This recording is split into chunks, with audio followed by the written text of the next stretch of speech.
Morocco versus Holland. This is another one blockbuster in this World Cup. Brazil versus Japan match കഴിഞ്ഞ് എല്ലാവരും ഭയങ്കര എക്സൈറ്റ്മെൻറ്റിൽ നിൽക്കുകയാണ്. ഒരു beautiful comeback കഴിഞ്ഞ് നിൽക്കുകയാണ്. അപ്പോഴാണ് നമ്മൾ ജർമ്മനി നോക്ക്ഡ് ഔട്ട് ആയി എന്നുള്ള കാര്യം കേൾക്കുന്നത്. അത് കഴിഞ്ഞിട്ടുള്ളൊരു മാച്ചാണ് മൊറോക്കോ വേഴ്സസ് ഹോളണ്ട് അല്ലെങ്കിൽ നെതർലാൻഡ്സ് എന്ന് പറയുന്ന ഈ ഒരു മാച്ച് എന്ന് പറയുന്നത്. ഈ ഒരു മാച്ച് 6:30 മാച്ച് ഉണ്ടായിരുന്നു നമ്മൾ ഇന്ത്യൻ സമയം. സോ നമ്മളിങ്ങനെ ആ കളി ഇങ്ങനെ കണ്ടുകൊണ്ടിരിക്കുക. ഫസ്റ്റ് ഹാഫ് ഒന്നും വലിയ ഒരു അറ്റാക്കുകൾ ഉണ്ടായിരുന്നു. ബട്ട് സ്റ്റിൽ ആ ഒരു ബ്രസീൽ വേഴ്സസ് ജപ്പാൻ മാച്ച് കണ്ട അത്രയും ത്രില്ലിംഗ് അല്ലായിരുന്നു. അത് നമ്മുടെ ടീം അല്ലാത്തതുകൊണ്ടാണോ എന്നൊന്നും എനിക്കറിയില്ല. അത്രയും ത്രില്ലില്ല എന്ന് എന്നെ സംബന്ധിച്ചിടത്തോളം. അവരെ ഹോളണ്ട് വേഴ്സസ് മൊറോക്കോ ഈ ഒരു മാച്ച് ഫസ്റ്റ് ഹാഫ് അങ്ങനെ കഴിഞ്ഞു. സെക്കൻഡ് ഹാഫിലോട്ട് പോയ സമയത്ത് മാച്ചിൻ്റെ റിതം മാറി. ഒരു ടീമിന് വിജയിക്കണം. Holland is creating chances until 75th minute.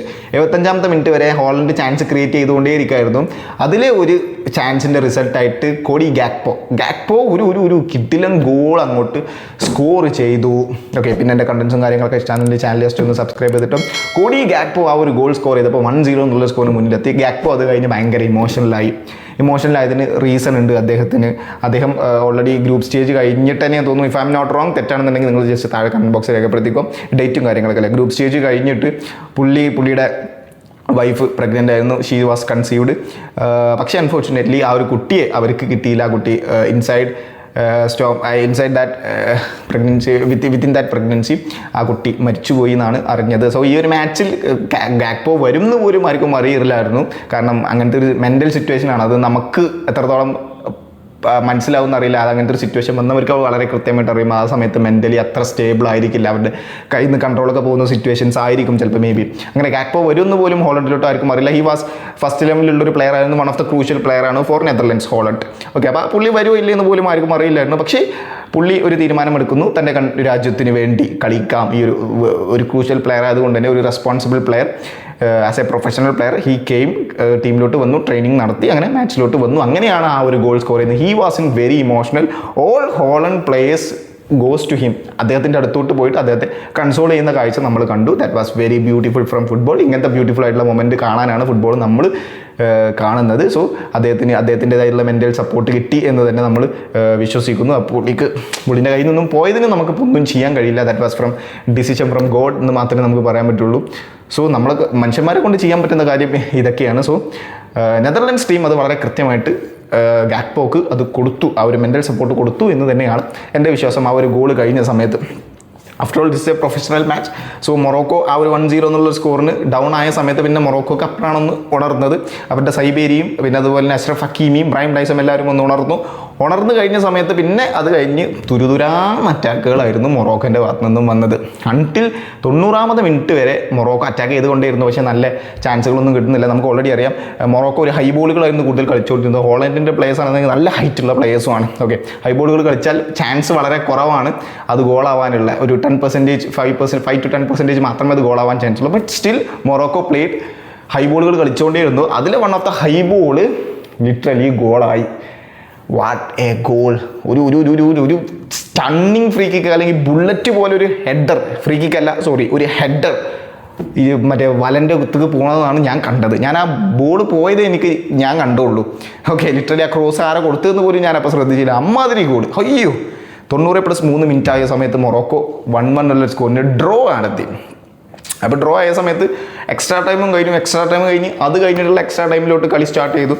First half കഴിഞ്ഞു. അത്ര വലിയ അറ്റാക്കുകളൊന്നും ഇല്ല. രണ്ട് ടീമും ഭയങ്കര ക്ഷീണിതരായിരുന്നു. സെക്കൻഡ് മാച്ചാണ് ഇത് എക്സ്ട്രാ ടൈമിലോട്ട് പോകുന്നത്. സോ ഈ ഒരു മാച്ച് അങ്ങനെ എക്സ്ട്രാ ടൈമിലോട്ട് പോയി. അപ്പോൾ ഈ ഹോളണ്ട് നടത്തിയൊരു പ്രശ്നം എന്ന് വെച്ച് കഴിഞ്ഞാൽ ചിലപ്പോൾ മേ ബി പ്ലേയേഴ്സ് ഫറ്റീഗ് ആയതുകൊണ്ട് തളർന്നുകൊണ്ടതായിരിക്കാം. മേ ബി അവർ ഫ്രങ്കി ഡിയോങ്ങിനെ വലിച്ചു, റിയാൻ ഗ്രാവൻബർഗിനെ വലിച്ചു, കോഡി ഗാക്പോനെ വലിച്ചു, ഇങ്ങനെ എക്സ്പീരിയൻസ്ഡ് ആയിട്ടുള്ള പ്ലേയേഴ്സിനൊക്കെ വലിച്ചു. അങ്ങനെ വലിച്ച സമയത്ത് അവിടെ അധികം ഉള്ളത് യങ് പ്ലേയേഴ്സ് ആയിപ്പോയി. അത് പെനാൽറ്റീസിൽ അവർക്ക് വളരെ വലിയൊരു ഡിസഡ്വാൻറ്റേജ് വന്നു. എന്തായാലും 120, 115, 105 വരെ ഫസ്റ്റ് ഹാഫ് കഴിഞ്ഞു. 120th കഴിഞ്ഞ് സെക്കൻഡ് ഹാഫ്, എക്സ്ട്രാ ടൈമിൻ്റെ സെക്കൻഡ് ഹാഫ് കഴിഞ്ഞു. അതുവരെ ഗോളുകളൊന്നും സ്കോർ ചെയ്യാൻ പറ്റിയില്ല. Morocco tried, Holland tried, but still both can't score the goals. നെറ്റിലോട്ട് ഗോൾ അടിക്കാൻ പറ്റില്ല രണ്ട് ടീമിനും. സോ പെനാൽറ്റീസിലോട്ട് മാച്ച് പോയി. ടോസ് ഇട്ടു. ഹോളണ്ടിനാണ് ടോസ് ഇട്ടിയത്. അവർ പറഞ്ഞു ഞങ്ങൾ ഫസ്റ്റ് പെനാൽറ്റി എടുക്കാം. ഓക്കെ, അങ്ങനെ പെനാൽറ്റീസിലോട്ട് പോയി. അവർ ആദ്യം ഒരു പെനാൽറ്റി അടിച്ചു. ഗോൾ കീപ്പർ ഗോളായി ആദ്യത്തെ ഗോളായി. മൊറോക്കോ ആദ്യം ഒന്ന് അടിക്കാൻ വന്നു.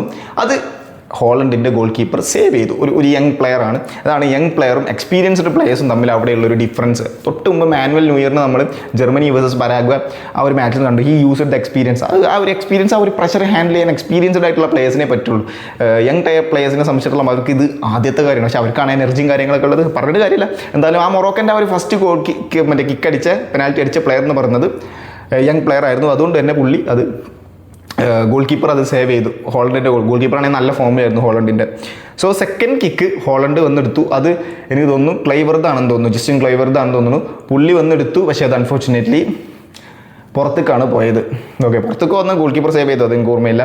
അത് കഴിഞ്ഞ് മൊറോക്കോ വന്നെടുത്തപ്പോൾ അത് ഗോളായി. മൂന്നാമതും അത് കഴിഞ്ഞ് ഹോളണ്ടും മൊറോക്കയും ഒരു 2 പേരും എടുത്തത് ഗോളായി. അത് കഴിഞ്ഞെടുത്തതും ഗോളായി. പിന്നെ അഷ്റഫ് ഹക്കീമിൻ്റെ മുന്നിൽ ഹോളണ്ട് വന്നൊരു പെനാൽറ്റി കിക്ക് എടുത്തു. അത് പോസ്റ്റുമ തട്ടിപ്പോയി. പിന്നെ അഷ്റഫ് ഹക്കീമി വന്നു. അത് ഗോൾ കീപ്പർ ബോണോ സേവ് ചെയ്തൊക്കെ അത് പുറത്ത് പോയി. അഷ്റഫ് ഹക്കീമി വന്ന് അടിച്ചത് സൈഡ് ബാറിൽ തട്ടി പുറത്ത് പോയി. നല്ല പെനാൽറ്റിയാണ്. അഷ്റഫ് ഹക്കീമി നല്ല എക്സ്പീരിയൻസ് ഉണ്ട്. പക്ഷേ അൺഫോർച്ചുനേറ്റ്ലി പുള്ളിക്ക് ഗോളാക്കാൻ പറ്റിയില്ല. പിന്നെ അത് കഴിഞ്ഞ് അവസാനം വേറെ ഏതോ ഒരു പ്ലെയർ, എനിക്കറിയാം എന്താണ് പുള്ളിയുടെ പേരെന്താ, സമ്മർവെല്ലേ അങ്ങനെ എന്തോ നാള് ഹോളണ്ടിൻ്റെ എടുക്കാൻ വന്നത്. പുള്ളി വന്നു അടിച്ചു, നേരെ പുറത്തോട്ട് അതും പോയി. പുറത്തോട്ടല്ല, ബോണോ സേവ് ചെയ്തു. സോറിടാ, ബോണോ അത് സേവ് ചെയ്തു. ബ്രോണോ ഡൈവ് ചെയ്ത് പോലും ഇല്ലടി, ഡൈവ് ചെയ്യാതെ ആ ബോൾ സേവ് ചെയ്തു. അത് സേവ് ചെയ്തു. അങ്ങനെ ഹോളണ്ടിന് എനിക്ക് മറ്റേ മൊറോക്കോക്ക് ഒരു അഡ്വാൻറ്റേജ് കിട്ടി. അവിടെ സൈബേരി എന്ന് പറഞ്ഞിട്ടുള്ള പ്ലെയർ, ഈ പ്ലെയറിൻ്റെ പേര് ഞാൻ ഇപ്പോഴാണ് പഠിച്ചത്. ബ്രസീലിനായിട്ട് ഗോൾ സ്കോർ ചെയ്ത സമയത്ത് പഠിക്കേണ്ട പേരായിരുന്നു. സൈബേരി എന്ന് പറഞ്ഞിട്ടുള്ള പ്ലെയർ അവിടെ ബ്രസീലിനെതിരെയും പിന്നെ അതുപോലെ തന്നെ സ്കോട്ട്ലൻഡിനെതിരെയൊക്കെ ഗോൾ സ്കോർ ചെയ്ത പ്ലെയറാണ്. സോ ആ സൈബേരി എന്ന് പറഞ്ഞ പ്ലെയർ അവസാനത്തെ കിക്ക് എടുക്കാൻ വരുന്നു, മൊറോക്കോ ഗോൾ അടിക്കുന്നു. അങ്ങനെ മൊറോക്കോ റൗണ്ട് ഓഫ് 16 ക്വാളിഫൈ ആവുന്നു. ഹോളണ്ടിനെ നോക്ക്ഡ് ഔട്ട് ആക്കി. ഓക്കെ, ജർമ്മനി നോക്ക്ഡ് ഔട്ട് ആയി പരാഗ്വയ്ക്കെതിരെ. ഹോളണ്ട് മൊറോക്കോക്കെതിരെ നോക്ക്ഡ് ഔട്ട് ആയി. ഇനി മൊറോക്കോക്ക് എനിക്ക് തോന്നുന്നു കാനഡയാണ് ഒപ്പോണൻ്റ് ആയിട്ടുള്ള. മെക്സിക്കോ സൗത്ത് ആഫ്രിക്കയിൽ കാനഡയാണല്ലോ ചോദിച്ചത്. സോറി, സൗത്ത് ആഫ്രിക്ക കാനഡയാണല്ലോ ക്വാളിഫൈ ചെയ്തത്. അപ്പോൾ round of 16 Morocco versus Canada. അവരെ സംബന്ധിച്ചിടത്തോളം കുറച്ചും കൂടി ഈസി ആവും. ഓക്കെ, ഈസിയായി. അങ്ങനെയൊക്കെയാണ് ഈ ഒരു മാച്ചിൻ്റെ റിവ്യൂ. അപ്പോൾ ഇനി മൊറോക്കോയുടെ നെക്സ്റ്റ് മാച്ചസ് നോക്കാം. ഇങ്ങനെയൊക്കെയാണ് കാര്യങ്ങൾ. എൻ്റെ കണ്ടൻസും കാര്യങ്ങളൊക്കെ ചാനൽ ജസ്റ്റ് ഒന്ന് സബ്സ്ക്രൈബ് ചെയ്തിട്ടും താങ്ക് യു സോ മച്ച്.